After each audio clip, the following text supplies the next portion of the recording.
여호수아서 15장 13절부터 19절까지의 말씀입니다.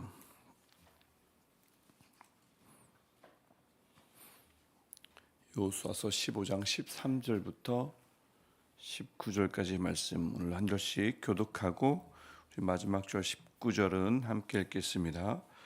여호와께서 여호수아에게 명령하신 대로 여호수아가 기럇 아르바 곧 헤브론을 유다 자손 중에서 분깃으로 여분네 아들 갈렙에게 주었으니 아르바는 아낙의 아버지였더라.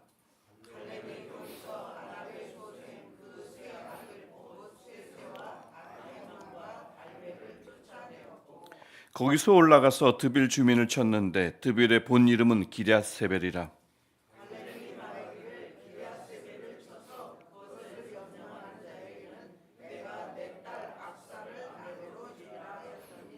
갈렙의 아우 그나스의 아들인 온니엘이 그것을 점령함으로 갈렙이 자기 딸 악사를 그에게 아내로 주었더라.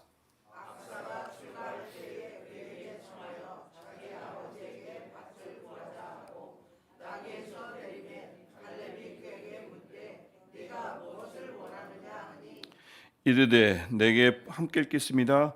이르되 내게 복을 주소서. 아버지께서 나를 내게 땅으로 보내시오니 샘물도 내게 주소서 하매 갈렙이 윗샘과 아랫샘을 그에게 주었더라. 아멘. 월요일이 시작됐습니다. 이번 한 주도 여호수아서 말씀을 계속 함께 읽어 나갈 텐데 우리 같은 말씀을 함께 읽어 나가서 하나님이 이 여호수아서 말씀을 통해서 그의 백성에게 주시고자 하는 은혜의 비밀을 함께 배우고요. 그다음에 이 동일한 말씀을 마음의 중심에 두고 함께 한 주 전진하는 우리 시내가 이슬람교회 우리 모든 식구들 되시기를 축복합니다. 정복 전쟁이 이제 끝났습니다. 사실 이제 오늘 본문도 보면 아시겠지만 큰 전쟁이 끝난 거지 앞으로 물리쳐야 할 사람들, 내쫓아야 할 사람들은 여전히 존재합니다. 하지만 큰 전쟁이 끝인 거죠. 그래서 정복 전쟁이 끝나자 하나님은 본격적으로 제비 뽑기를 통해서 이스라엘 각 지파에게 골고루 땅을 분배하셨습니다. 제비 뽑기는 구약 시대나 아니면 신약 시대, 즉 성령 강림 전까지 신약 시대에 하나님의 뜻을 찾는 가장 최우선의 방법이었습니다. 최선의 방법이었습니다. 그래서 여호수아 15장을 보면 우선 요단 서편 땅을 제비 뽑아서 유다 지파부터 나눠 주시는 장면이 이제 시작됩니다. 그래서 1절부터 12절을 보시면 유다 지파가 받은 분깃 기업에 동서남북 경계선을 명확하게 그어 주십니다. 이만큼이 너희 땅이다라고 하나님께서 명확하게 그어 주시죠. 나중에 싸움도 없이 불공평하다라는 불만도 없게끔 하나님께서 정확하게 경계선을 그어 주셨습니다.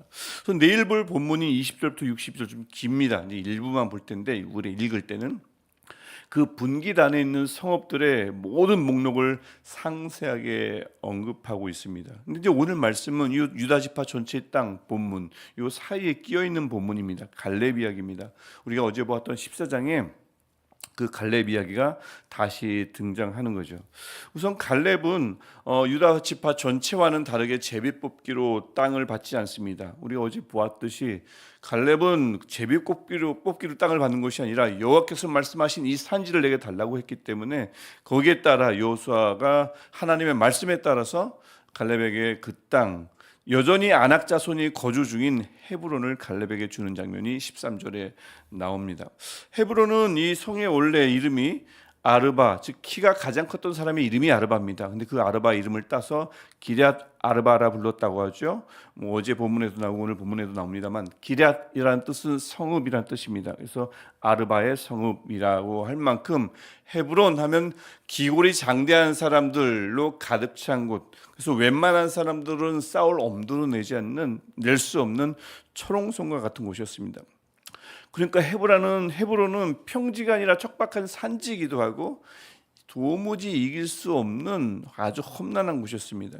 갈렙이 이 사실을 몰랐을 리 없고요. 하지만 우리 어제 보았듯이 갈렙은 땅을 고를 때, 내가 딛고 설 땅, 내가 살아갈 땅, 내가 머물러야 할 땅을 고를 때 그 형편과 환경이 아니라 하나님이 이 땅을 내게 말씀하셨는가가 가장 중요했습니다.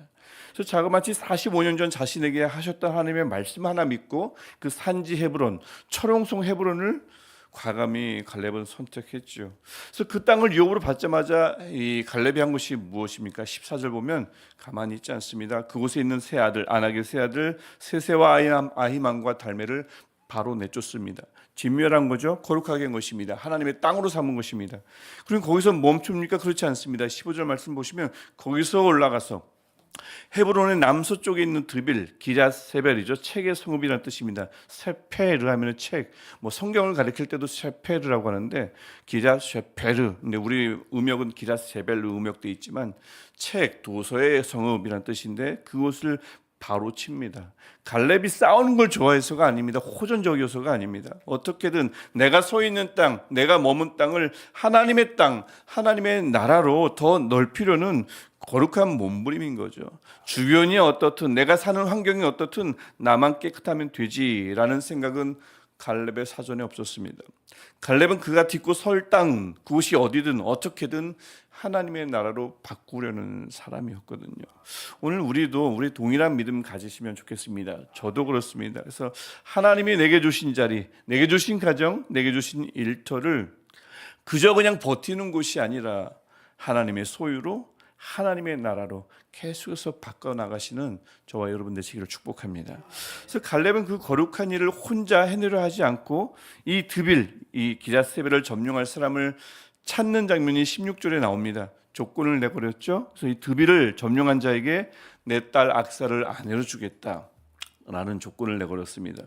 딸을 상으로 내본다는 것은 요즘은 있을 수도 없는 일이지만 당시 문화에서는 가장 자연스러운 일이었고 하나님은 그 당시 문화를 사용하셔서 하나님의 역사를 이루셨습니다. 그래서 이 조건은 가만히 보면 이 자연스럽게 갈렙의 사위 조건에 해당되는 거죠. 그러니까 갈렙의 사위가 되려면 무엇이 필요했습니까? 부자도 아닙니다. 높은 학력도 아니고 능력도 아니고 좋은 집안도 아닙니다. 갈렙의 사위가 되려면 무엇이었죠? 갈렙과 똑같은 믿음을 갖고 있어야 됩니다. 하나님이 말씀하시면, 하나님이 함께 하시면, 나의 주 하나님이 함께 하시면 승리할 수 있다고 믿는 믿음, 이 믿음을 가지고 선택하는 갈렙과 같은 믿음을 가진 자, 이것이 갈렙의 사회가 되는 조건인 거죠. 유일한 조건입니다. 그래서 갈렙은 그렇게 해서 믿음의 싸움이 나에게서, 나의 세대에서 끊어지지 않고 유업으로 전수하게 한 거죠. 그래서 그때 등장한 사람이 동생 그나스의 아들 온니엘, 우리가 잘 아는 온니엘입니다. 나중에 사사기를 보시면 온니엘이 이스라엘의 첫 번째 사사가 됩니다. 그러니까 하나님은 갈렙의 선택을 통해서, 믿음으로 선택한 선택을 통해서, 조건이 아닙니다. 내 사위는 누가 될 것인가 여러 가지 조건을 살펴본 것이 아니라 믿음을 가지고 한 사람을 선택했더니 드빌을 하나님의 땅으로 만들어 주셨고 갈렙에게 믿음의 동력자를 붙여 주셨고 다음 세대의 지도자를 세우는 일을 하나님께서 동시에 하셨습니다. 이 하나님의 사람이 어떤 사람을 찾는가, 어떤 사람을 찾아 세우는가, 어떤 사람을 받아들이는가가 이렇게 중요합니다. 같은 믿음을 가진 자를 찾고 같은 믿는 사람을 찾아 만나서 같이 동역하는 은혜가 우리 모두에게 있기를 축복합니다. 하나님께 영광이 될 것이며 다음 세대에 똑같이 우리의 선택을 통해서 소망이 될 줄 믿습니다. 결국 온니엘은 이 드빌, 기랴세벨을 점령하고 악사를 아내로 맞았습니다. 17절에 나오죠. 그러자 악사가 남편이 될 온니엘과 상의를 하기 시작하는데요. 18절을 보시면 악사가 출가할 때, 결혼하려 할 때에 그에게 청하여, 온니엘에게 청하여 우리 아빠에게 밭을 구하자라고 합니다. 아직 결혼도 하지 않았는데 곧 결혼할 사람이지만 온니엘에게 자기야 우리 아빠한테 가서 밭을 좀 더 달라고 말해보자라고 했던 겁니다. 딸을 둘 가진, 제가 이게 가만히 본문을 보면서 좀 얄밉더라고요. 악사가 딸만 둘 가진 제 눈이어서 그런지 모르겠지만 기껏 키워놨더니 친정 재산을 좀 더 뜯어내자는 심보가 제게는 보이더라고요. 지극히 사적인 해석입니다. 당연히 그럴 리가 없고요. 악사는 게다가 밭을 구하자고 하더니 18절에서 갈렙이 아버지 갈렙이 네가 무엇을 원하느냐라고 묻자 19절을 보면 처음엔 밭을 구하자고 상의를 했었는데 19절 보시면 무엇도 달라고 하죠? 샘물도 달라고 합니다. 얄밉죠? 하지만 굉장히 지혜로운 것입니다. 황량한 가나안 남부 지역의 네겝 땅에서 살아가려면 물이 가장 필요했거든요. 다시 한번 말씀드리지만 갈렙이 얻은 땅은 척박한 땅입니다. 모든 지파가 저 땅만큼은 아니었으면 했던 그 땅을 갈렙은 달라고 했던 거니까요. 그 딸들도 고생하죠. 거기서 살아갈 딸들도 고생합니다. 그래서 이 네겝 땅, 그 땅도 마찬가지입니다. 황량한 땅입니다. 그래서 거기서 살아가려면 물이 가장 필요했습니다. 그러니까 얼마나 지혜롭습니까? 악사가 그냥 땅 더 달라고 하지 않고 그곳을 필요한 받을 기업의 생명을 불어넣을 샘물도 달라고 했으니 지혜롭습니다. 그래서 이 샘물도 구하자 갈렙의 반응은, 아버지의 반응은 어떻습니까? 19절, 두만하지 않고 딸에게 윗샘과 아랫샘을 약속합니다. 윗샘, 산지 꼭대기에서 흘러내리는 샘입니다. 아랫샘, 땅에서 솟아오르는 샘입니다. 윗샘과 아랫샘만 있으면 그가 누구든 물이 마를 일이 없습니다. 그 윗샘과 아랫샘을 아버지 갈렙이 딸에게 주었습니다. 그래서 보통 이 본문을 보면 우리 생명의 삶, 이제 저희들 플러스라는 책을 보는데 거기도 보면 악사가 지혜로워서 산지에서 필수인 물을 구하고, 참 악사의 선택은 지혜롭다, 이곳에 이제 초점을 두더라고요. 나름 일리가 있는 해석이긴 합니다. 구하더라도 제대로 구하는 게 중요하니까요. 악사는 제대로 구했습니다. 맞는데, 근데 갈렙은 정말 자기 딸이 무엇을 원하는지 몰라서 네겝 땅에서 살아갈 딸에게 무엇이 필요한지 전혀 몰라서 네가 무엇을 원하느냐고 물었을까요? 네겝 땅으로 보내는 아버지가 그곳에서 무엇이 필요한지를 몰라서 무엇을 원하느냐고 물었을까요? 그래서 만일 악사가 아버지에게 샘물을 달라고 말하지 않았다면 그저 메마른 밭이나 좀 더 떼주고 말았을까요? 그럴 리가 없습니다. 아버지는 그런 사람이 아닙니다. 네겝 땅에 물이 부족하다는 것은 악사보다 갈렙이 더 잘 알고 있었을 겁니다. 그런 곳에 딸을 보내는 아버지의 심정, 그 심정으로 아버지 갈렙은 벌써부터 딸에게 주어야 할 샘이 어디 있는지, 무엇을 주어야 하는지 이미 다 살핀 상태일 겁니다. 그러니까 네가 무엇을 원하느냐라고 했던 이 질문은 내 딸이 지혜롭게 구하는가를 보려는 의도도 있었겠지만, 결국 아버지는 딸을 온니엘에게 보내면서 이미 샘물을 바리바리 쌓아 놓으셨을 겁니다. 아이고, 이 녀석 거기 가서 살려면 윗샘도 필요하고 아랫샘도 필요하겠지. 그렇게 딸이 구하는 것 이상의 것을 분명히 아버지 갈렙은 준비해 두었을 겁니다. 그리고 묻는 거죠. 뭘 원하냐고. 그런 존재가 아버지 아니겠습니까? 여러분, 오늘 본문의 이야기는 그래서 그저 한 가족 안에서 일어난 에피소드가 아닙니다. 우리로 하여금 가장 좋으신 우리 아버지, 하나님 아버지를 생각나게 하는 본문입니다. 네가 무엇을 원하느냐? 우리에게도 수시로 물으시거든요. 척박한 네겝으로 딸을 보내던 아버지 갈렙처럼 우리를 험난한 세상으로 보내신 아버지께서 우리에게 당연히 물으시죠. 무엇을 원하느냐고 당연히 물으실 겁니다. 우리 하나님 아버지께서 우리에게 무엇이 필요한지, 무엇이 부족한지 몰라서 물으시겠습니까? 우리가 무엇을 향해 마음을 두고 있는지, 무엇을 제대로 구하는지 보시기 원해서 물으시겠죠. 하지만 우리 하나님 아버지야말로 우리에게 정말 필요한 것이 무엇인지를 가장 잘 아시는 분인 줄 믿습니다. 우리가 구하기도 전에 그것을 갈렙처럼 바리바리 싸놓고 기다리고 계신 줄 믿습니다. 그런 존재가 아버지니까요. 오늘 이 시간 그 아버지께 무엇을 구하시겠습니까? 오늘 악사처럼 구하시면 좋겠습니다.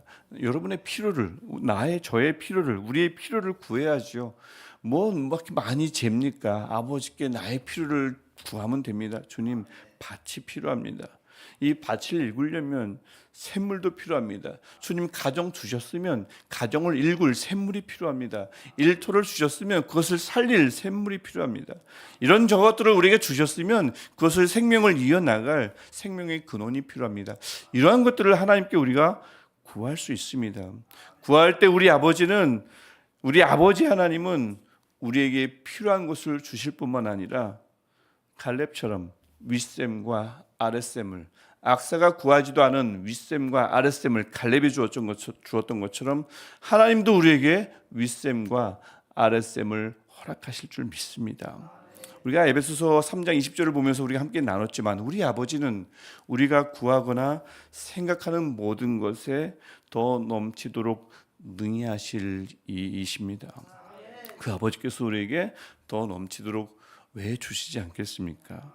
오늘 하루 이런 우리 아버지, 이런 하나님 아버지를 우리가 믿고 의지하며 하나님께 구하고, 또한 갈렙처럼 내 삶의 영역을, 내게 주어진 이 영역을 어떻게 하나님의 나라로, 하나님의 소유로 바꿀 것인가, 이것에 우리가 신경을 쏟으며 갈렙처럼 또 다른 동역자를 세우고 찾고 세우고 또 믿음의 가정을 세워나가는 일에 귀하게 쓰임받는 저와 여러분 되시기를 주님의 이름으로 축복합니다.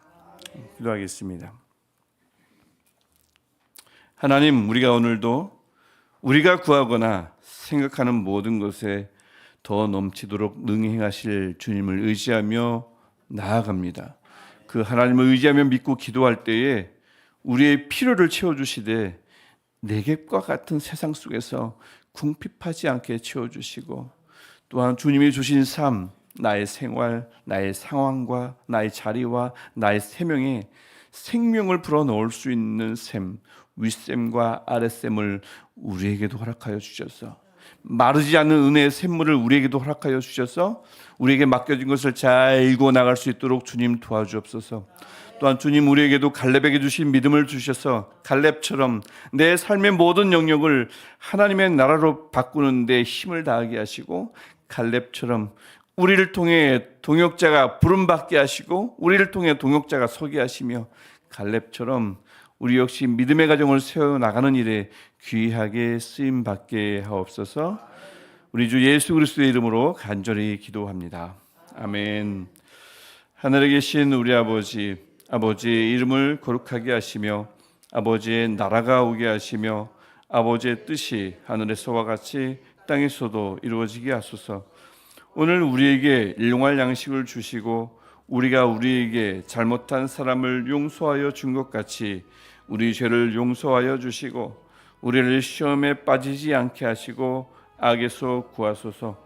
나라와 권능과 영광이 영원히 아버지의 것입니다.